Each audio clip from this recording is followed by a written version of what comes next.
Greetings, my fellow knights. Tonight we set sail across the northern seas to uncover the fierce and wondrous Viking myths. So get yourself comfortable, and let's begin. Chapter 1.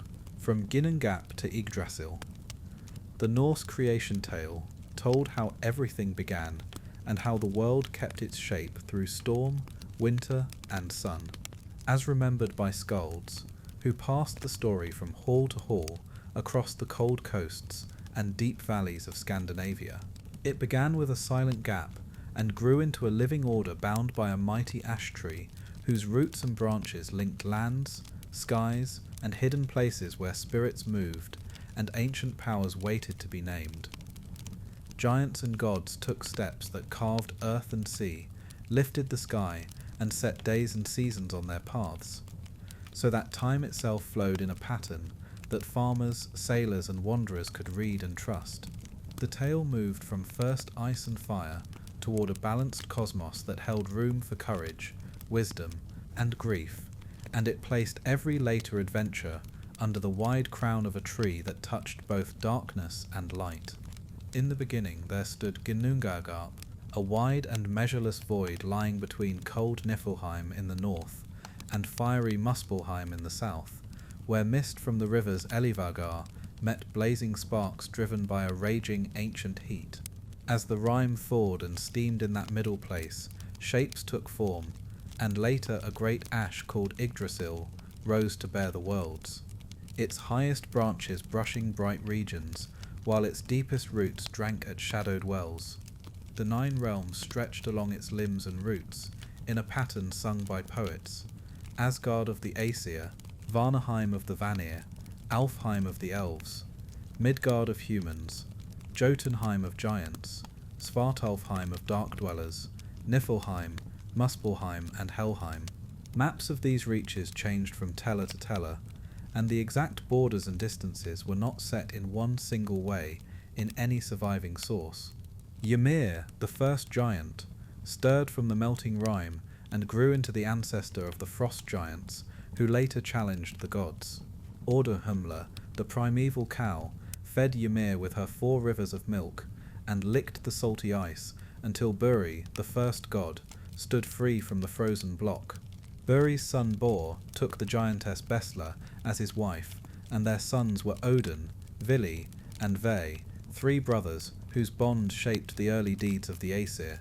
Yggdrasil stood as the world tree that held these beings in one frame, while the Norns, Eartha, Vertandi, and Skuld kept fate at a well by its roots, and measured the lives of gods and humans.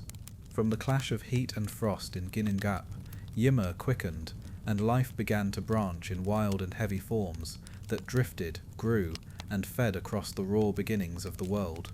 As Ordumla licked the ice and freed Buri, a path opened from giant to god, and from that line came Bor, and then the 3 brothers who studied the wide rough world and judged it heavy with Ymir's unchecked brood. They chose to reshape it and set a lasting order, and their decision led them to strike Ymir down with force that split his body and broke the old balance. Ymir's blood poured out in a vast flood that drowned many giants, while Bergelmir and his wife escaped by climbing onto a hollowed tree or crafted object, and later carried the giant race forward. From Ymir's body the brothers built the world. His flesh became the earth, his blood the seas and lakes, his bones the mountains, and his teeth and shattered bones the stones that lay across shores and fields. They lifted his skull as the sky, set 4 dwarfs named Northri, Suthri, Ostri, and Vestri at its corners, and caught sparks from Muspelheim to make stars, while they placed Sol and Mani on steady paths to light days and nights. They formed Midgard as a strong ring from Ymir's eyebrows to guard humans, and later found 2 tree trunks on a beach, and gave them life as Ask and Embla, gifting breath, mind, and warm blood so the new pair could stand and speak. They laid Yggdrasil's spans across the realms so that its leaves touched sunlit heights, and its roots reached hidden wells, while the Norns tended fate and set measures for all who walked or rode under the sky. Skalds kept this story in poems, later gathered as the Poetic Edda, and Snorri Sturluson wrote a learned version in the Prose Edda, though both drew on older songs whose exact words and details were not preserved. Some tellers named the dwarves' homeland Svartalfheim, while others used Nidavellir, and listings of the 9 realms shifted in order or emphasis, but the picture of a tree-bound cosmos and a world shaped from a giant stayed firm. Accounts also varied on how Sol and Mani took their courses, and on which wolves chased them, yet the broad meaning held that time moved in a set track under watchful powers, and could be counted and trusted. With earth, sea, and sky arranged, and the first humans awake, the stage of the Norse world stood ready, and the long struggle between gods and giants took its place beneath the branches of Yggdrasil. Chapter 2. The World Tree and the 9 Realms. Yggdrasil stood at the heart of Norse myth, as a vast ash tree that tied everything together. It linked gods, giants, humans, spirits, and the dead into one living system. Its trunk held the middle, its roots reached deep, and its branches touched the highest sky. Every path of power and every thread of fate passed along its hidden veins. The setting lay in mythic time, when frost and fire balanced the wide worlds. One route reached Urdarbrunn, the well of Urdar, where the gods met near Asgard. A second route reached Mimisbrunn in Jotunheim, where old wisdom slept beneath the land of giants. The third route reached Havagelmir in Niflheim, where icy waters roared in shadow and many rivers began. The principal figures wove around the tree like companions to a king. The 3 Norns, Urd, Verdandi, and Skuld, tended fate by Urdarbrunn and cared for the route there. Mimir kept Mimiasbrunn and guarded deep counsel, while Odin, chief of the Aesir, sought knowledge from him. An unnamed eagle watched from the high crown. The hawk Vedfalnir sat between its eyes, the squirrel Ratatoskr ran the trunk, and the dragon Nidhogg gnawed the lowest root. The Norns drew water and white clay from Urdarbrunn each day, and washed the bark so it stayed fresh and strong. They set destinies for beings as threads that matched the tree's own steady growth. The gods rode the rainbow road, Bifrost, to hold counsel by Urdarbrunn, and they judged matters under the tree's shade. Odin once gave one of his eyes at Mimisbrunn for a drink of wisdom, and he later hung on Yggdrasil to win the runes. These patterns shaped what followed in long, patient steps. Ratatoskr carried sharp words between the eagle and Nidhogg, and their anger shook bark and branches. 4 stags browsed the leaves while many snakes coiled around the root at Havagelmir, and the tree endured their constant wear. Despite wounds and gnawing, Yggdrasil kept the 9 realms linked so seasons, oaths, and memories held their rightful places. When storms of fate rolled, the tree groaned, and the worlds trembled from crown to root. At Ragnarök it shivered, and all paths that ran along it shook as gods and giants met for the last battle. Some traditions said 2 humans, Leif and Lifthrasir, hid in Hodamimir's wood and survived the night to begin the next age. Some said Hodamimir's wood was another name for Yggdrasil, while others left the place undefined. Sources gave the frame, but details varied by poem, place, and scribe. Some listed the 9 worlds as Asgard, Vanaheim, Alfheim, Midgard, Jotunheim, Svartalfheim, Nidavellir, Niflheim, and Muspel, while others named Hel as a realm, and merged or split the homes of dwarfs and dark elves. The eagle's personal name was not recorded in the oldest texts, and later storytellers filled gaps with careful guesses. Through change and memory, the world tree still held the map of everything that mattered. Chapter 3. Branches of Yggdrasil. The focus was Yggdrasil, the world tree, and the 9 worlds it held together in Norse myth. A living map that showed where everything fit. It described how Asgard, Midgard, Vanaheim, Jotunheim, Alfheim, Nidavellir, Niflheim, Muspelheim, and Helheim connected like rooms in a vast house. It explained how roads, routes, and the fiery bridge Bifrost tied distant lands so that gods, giants, elves, dwarves, and humans could meet when needed. It also traced the creatures that lived on the tree and the wells that fed wisdom and fate, so the whole system stayed in working balance. In mythic time, Yggdrasil rose at the centre of everything, its trunk lifting halls and clouds, while its roots sank into hidden wells older than any king.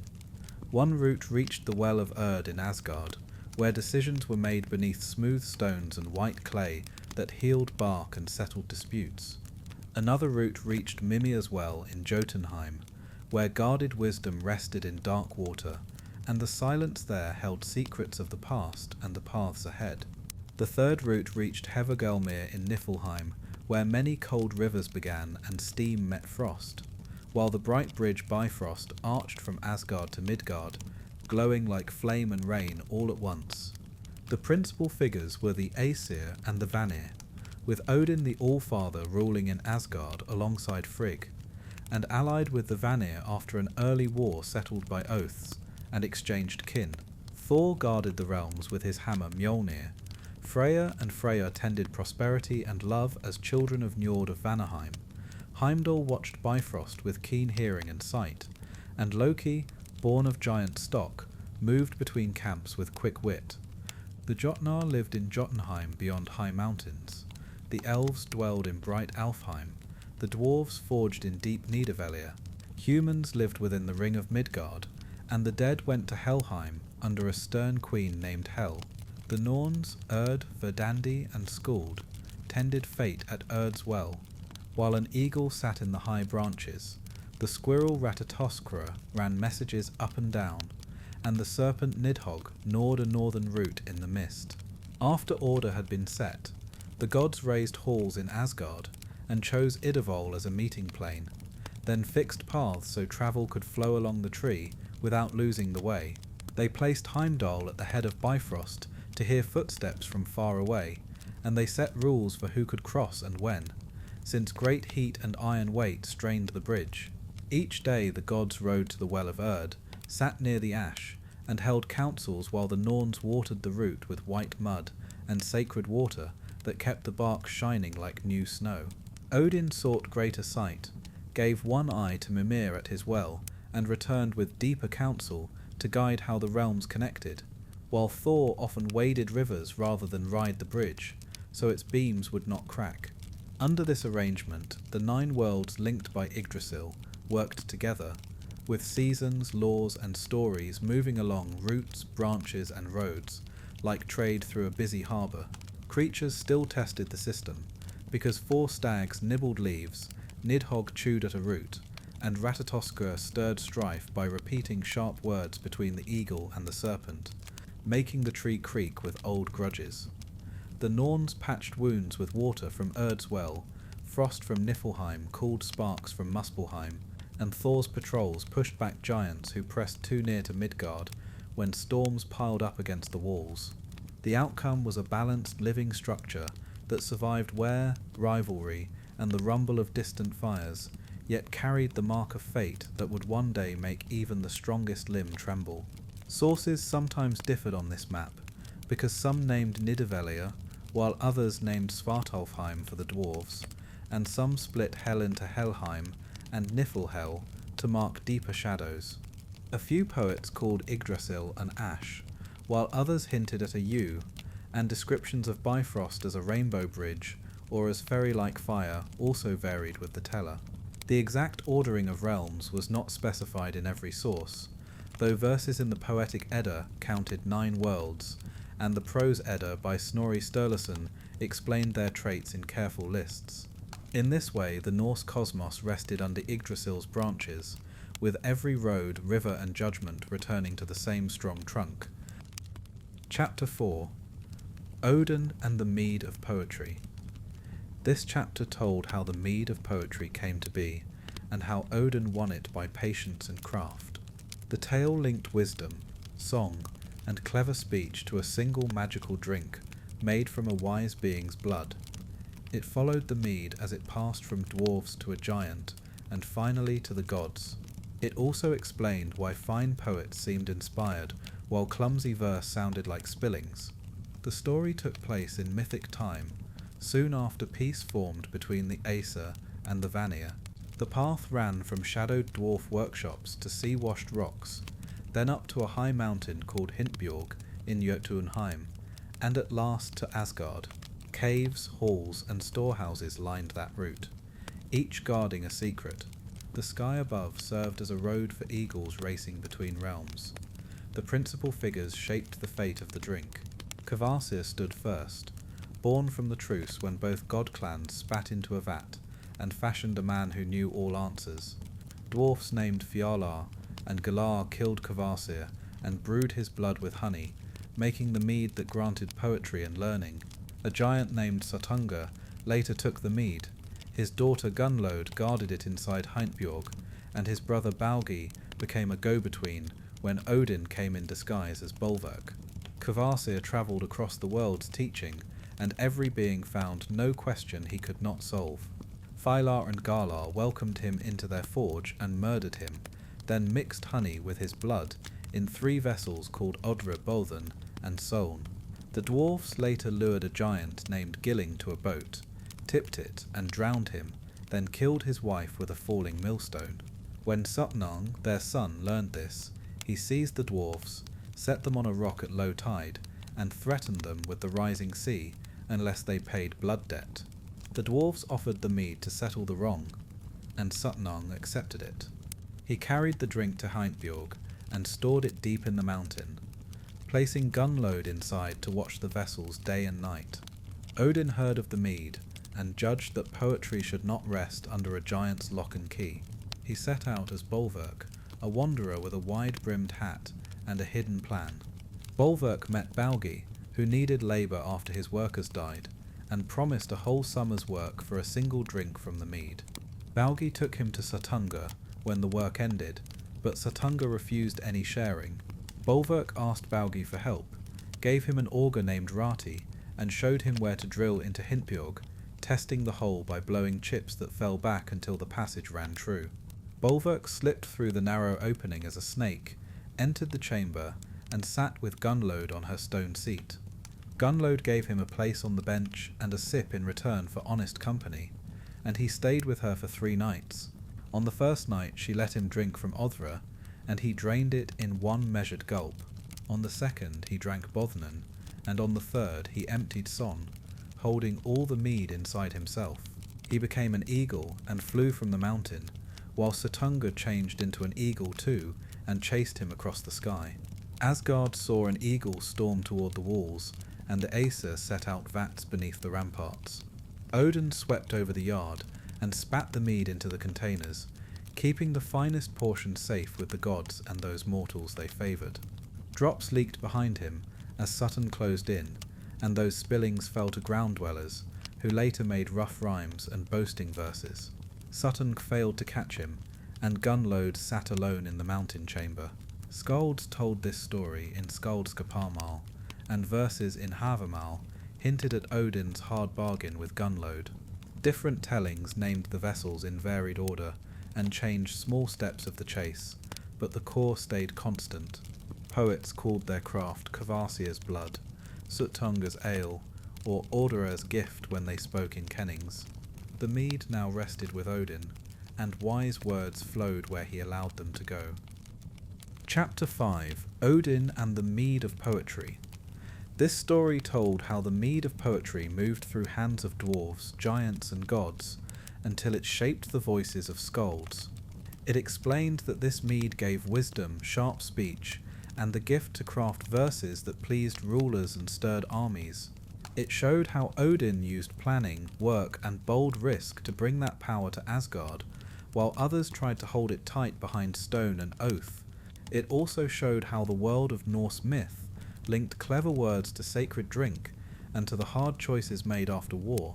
The event took place after the truce between the Aesir and the Vanir, when peace stood but old tricks still echoed. The mead rested first in underground halls and workrooms where dwarfs brewed and argued over secrets. Later it sat deep inside a mountain called Hindbjorg in the realm of the giants, sealed behind rock and kept under watch. Exact dates were not recorded in the tales.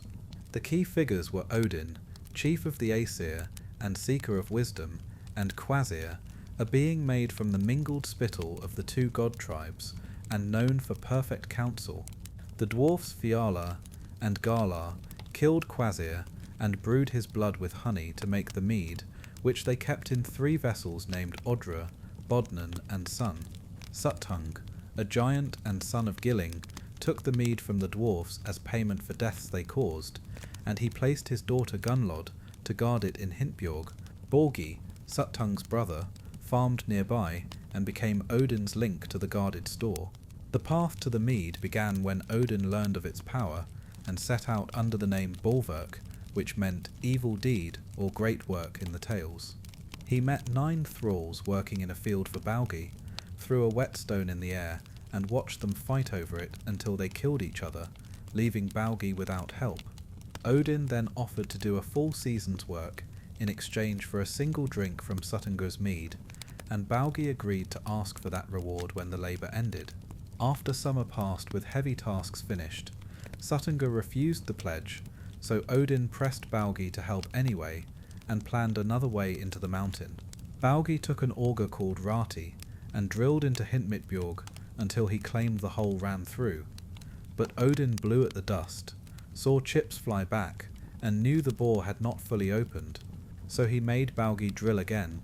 When the path was clear, Odin changed his shape into a snake, slipped through the narrow tunnel, and reached the chamber where Gunnlod sat alone with the mead. He won her trust with songs and promises, and stayed with her for 3 nights, and each night he received the right to 1 drink from a vessel. With 1 draught from each, he drained Sun, Bodden, and Odra to the dregs, shifted into an eagle, and surged up the shaft toward Asgard, while Sutturnal followed, also in eagle form. As the chase roared across the sky, the gods in Asgard set out vats to catch the mead, when Odin reached the walls, and he spat the precious drink into their containers, just in time. Some drops spilled behind him during the flight, and fell to Midgard, and those leavings became the poeter's share for clumsy rhymers and loud braggarts. The kept mead went to the Aesir, and to human poets touched by their favour, and it became the source of skaldic art, wise counsel, and sharp tongues before kings. The exact route Odin took after leaving the mountain was not described in detail, but the end of the flight stood clear in every telling.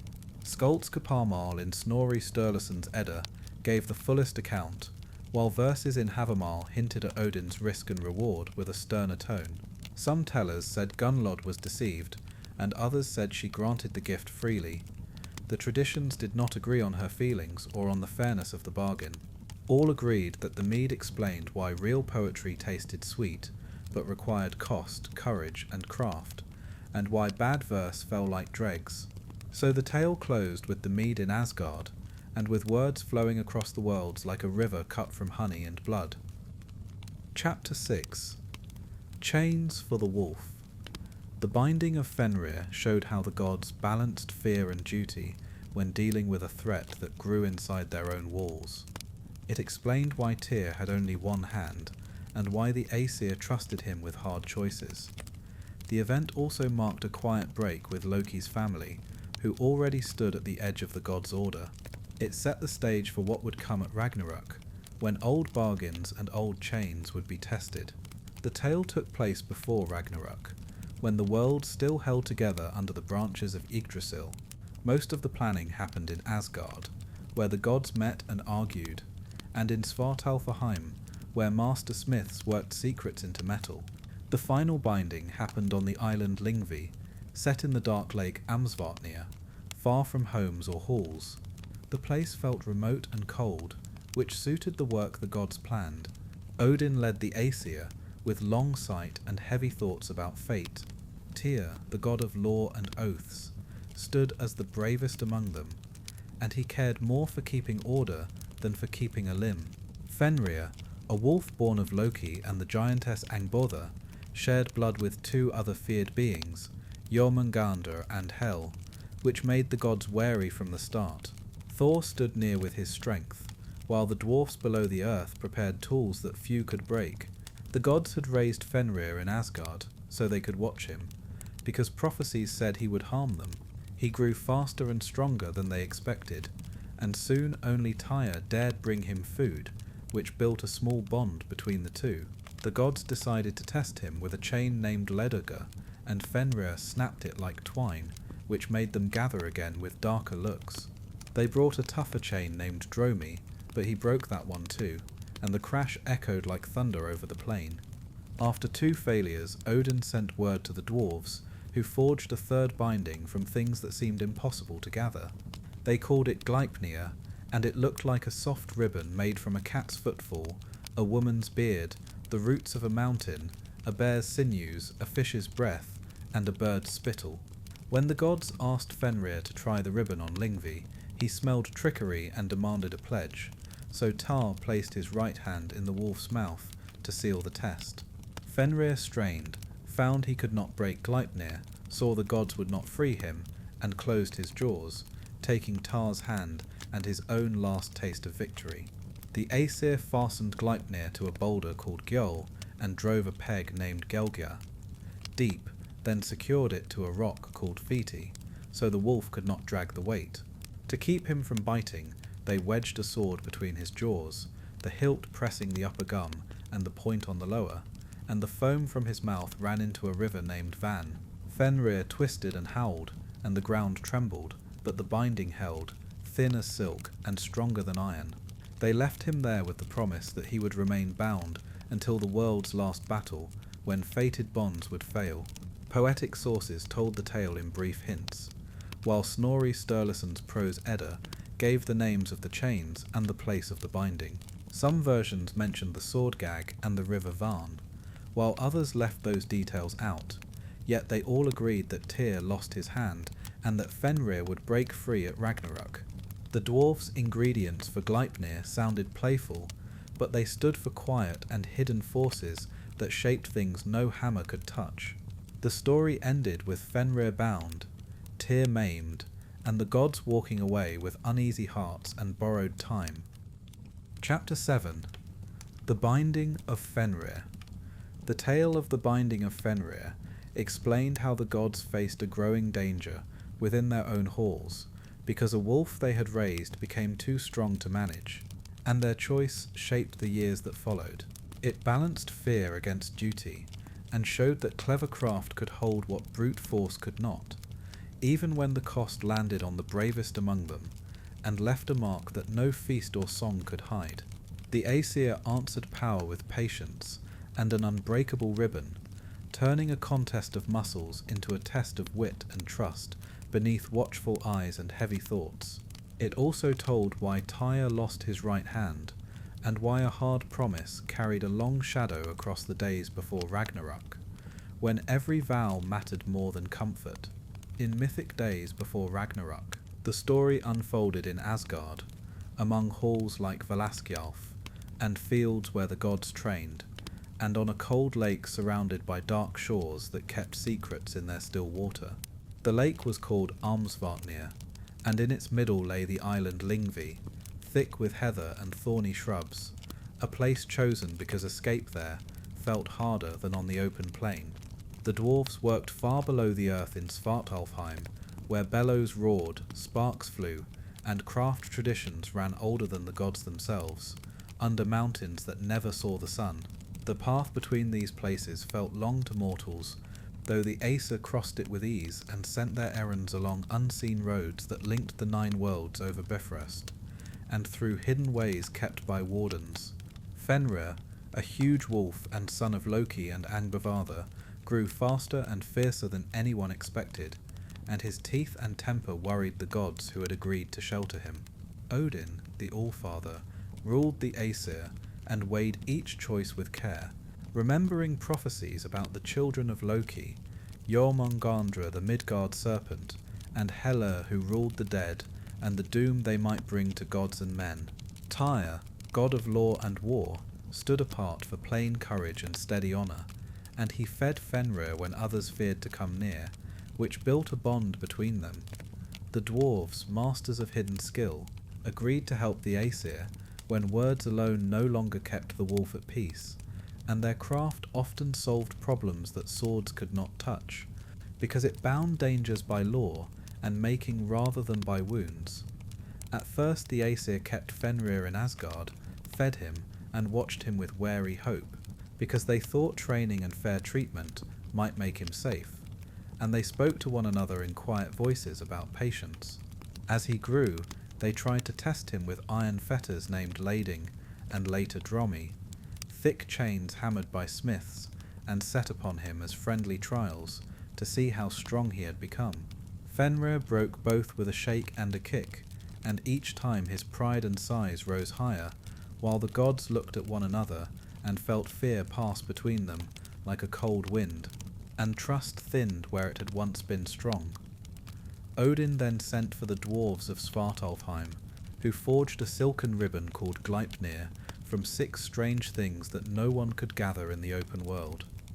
And they made it smooth and soft so the wolf would accept it, and they sent it with gifts and payment measured in treasure and thanks. The Asa carried Gleipnir to Lyngvi and asked Fenrir to test his strength against the soft band that looked like a strip of silk, pretending it was only a game as they walked him onto the heather. He sensed a trick and refused unless one god placed a hand in his mouth as a pledge of good faith, and only Tyr, who had long fed him, dared to give his right hand despite knowing what that choice might cost.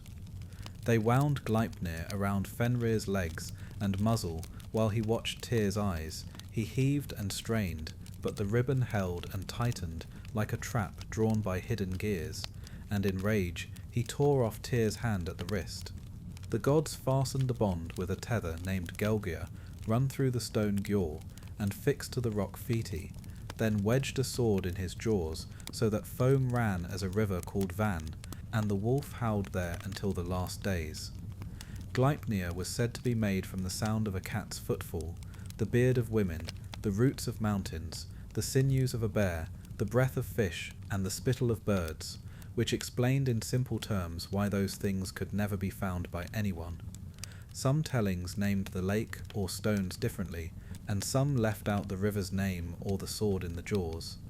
But the binding itself stayed the same, and the ribbon always looked harmless while proving stronger than iron. Later prophecies said Fenrir would break free at Ragnarök, swallow Odin, and be slain by Vithar with a heavy shoe and a tearing thrust, which gave the binding a grim purpose rather than a final cure, because it only delayed what fate had set. Until that hour, the wolf lay bound and watched the sky, and Tyr lived with one hand and an unbroken word, which the Aesir honoured in silence whenever they walked past the lake and the heather. Chapter 8. The Gathering Storm of Ragnarök. The signs that warned of Ragnarök grew clear, and both sides prepared for the last great clash. Strange seasons followed one another without relief, and bonds thought unbreakable began to fail. People in the human world turned on kin, and oaths lost their strength. The path toward the final battle lay open, and the noise of coming ruin carried across the worlds. The time sat at the edge of a mythic future, when memory and destiny met. In Asgard, the stronghold of the gods, halls stood bright against a darkening sky. Midgard lay cold and fearful, while Jotunheim waited with its rugged mountains and deep forests.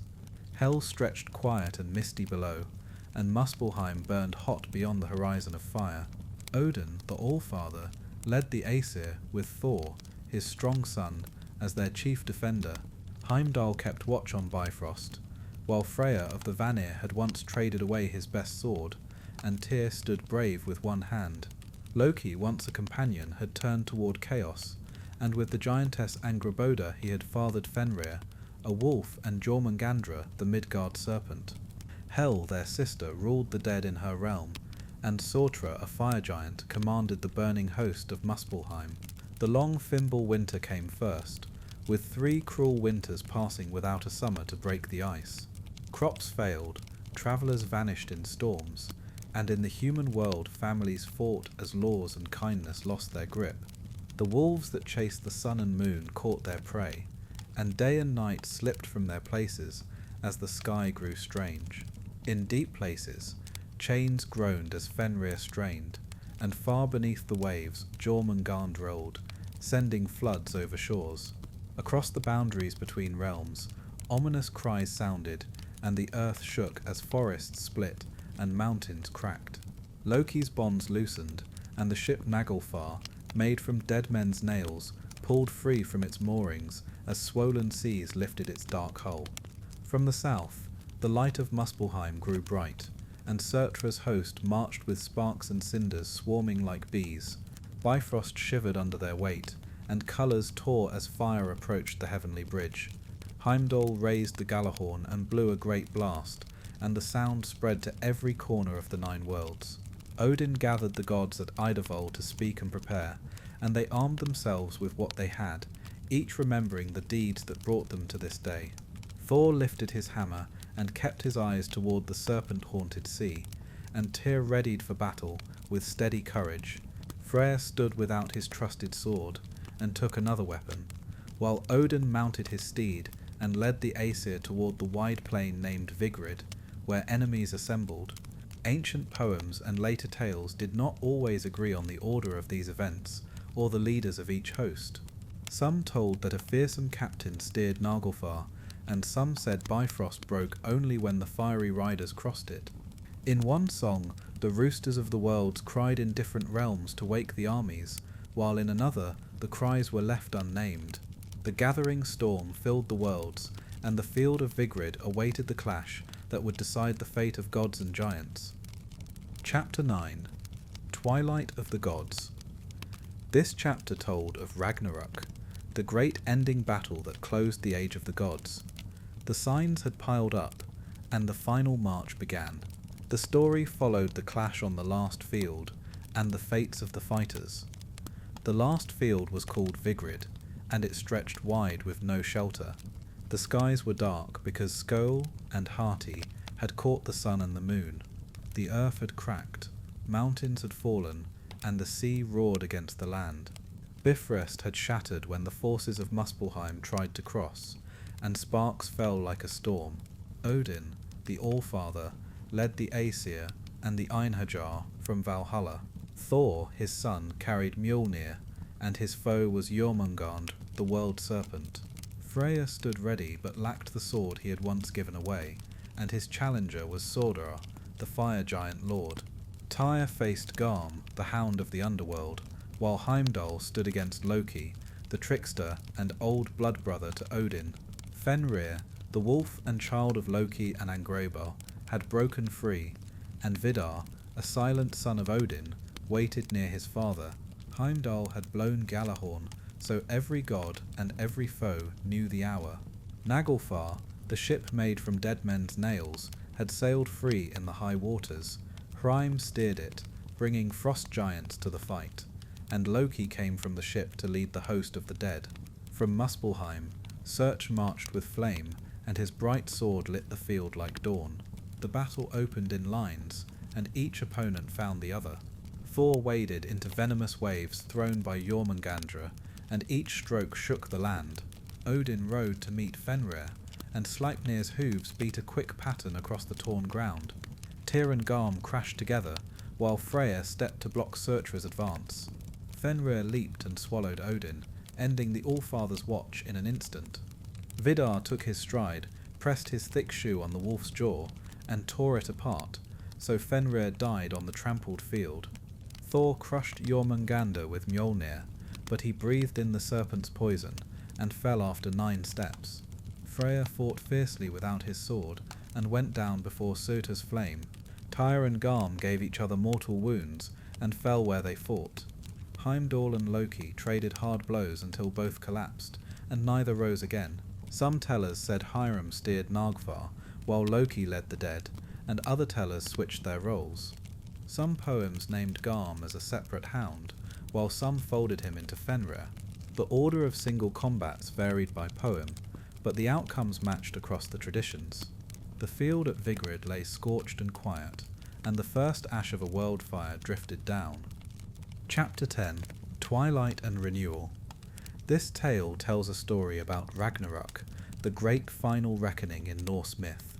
When the bonds that held gods, giants and monsters finally broke, long-harboured grudges erupted, and the universe passed from an age of struggle into a strange dawn beyond loss.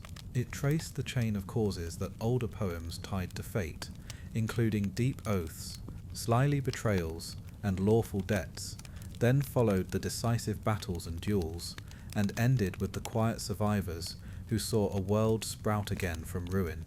It explained how the tale treated courage as obligation even before hopeless odds, and why honor mattered more than victory, as fighters stood their lines knowing the outcome, while seeking to pay what their names and kinship demanded. It also set Ragnarök within the wider saga of Viking beliefs about time, showing a cycle of loss and renewal, halls for the worthy and the faithless, and the way memory kept names alive long after swords fell silent.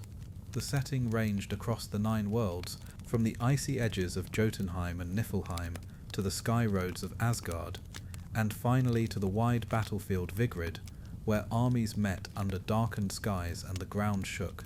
The time unfolded after deep omens, including the long Fimbul winter, the dimming of sun and moon as the wolf, Skoll and Hati closed their jaws, and the shuddering of Yggdrasil under the weight of coming ruin.